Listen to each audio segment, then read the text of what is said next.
Hello everyone, all of our patrons from Killingly Public Library. My name is Kathleen and I'm one of the reference librarians here at the library.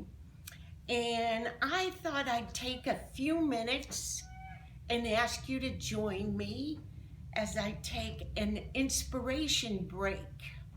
I don't know about you folks, but sometimes it gets a little overwhelming to follow the news and remember all of the things we're supposed to do and not do. So every once in a while, I like to take a minute and gather my wits, take a deep breath, and center myself. And I have found over all of my years that books and music help so much. Perhaps it might help you also. So, I thought I'd talk a little bit about what they call bibliotherapy. What's bibliotherapy? That's a very general term that really means that books can help us, books can cure us, books can inspire us.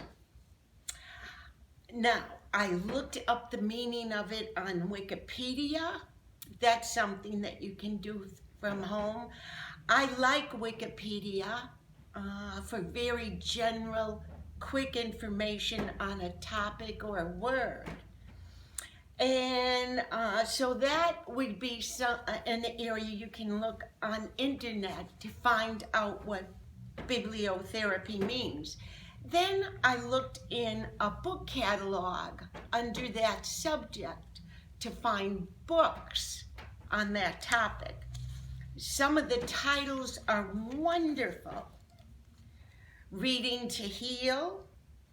My favorite is called The Novel Cure, an A to Z of literary remedies. Doesn't that sound good?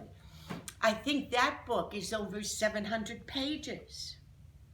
There's books to help children cope. Doesn't that sound great? So, that made me think of books that I've read in my life that have helped me an awful lot. One that comes to mind right away is Tolkien's series, The Hobbit, Fellowship of the Rings. That saved my life at a particular time in my life. Do you have such a book that you can think of that might have helped you at a particular time? Looking around our library, I found this wonderfully titled book, 10 Poems to Change Your Life. We could probably all come up with a list of 10 poems or books that help change our lives. I think it's very interesting that the first poem mentioned in this book is by Mary Oliver. May I recommend to any of you at home that you consider her poems. She is just wonderful. She finds great inspiration and peace in the outdoors and in nature. And doesn't that sound wonderful about these times? A lot of her poems also take place at Cape Cod. So I recommend, look online for Mary Oliver. So that got me thinking too, that you can go right on to Project Gutenberg, which is copy-free books, poems, talking books, and you can search that for poems or books that you might be interested in. I went in there today and I came across one of my favorite poems, and I thought I'd just read it to you and it might give you some food for thought for the day. Robert Frost. Does it get any better than Robert Frost? And of course, everyone knows his poems, Two Roads. So let me just read that to you quickly. Two roads diverged in a yellow wood, and sorry I could not travel both and be one traveler. Long I stood and looked down one as far as I could to where it bent in the undergrowth. Then I took the other as just as fair, and having perhaps the better claim, because it was grassy and wanted wear. Though as for that, the passing there had worn them really about the same. And both that morning equally lay in leaves, no step had trodden black. Oh, I kept the first for another day, yet knowing how ways lead on to ways, I doubted that I should ever come back.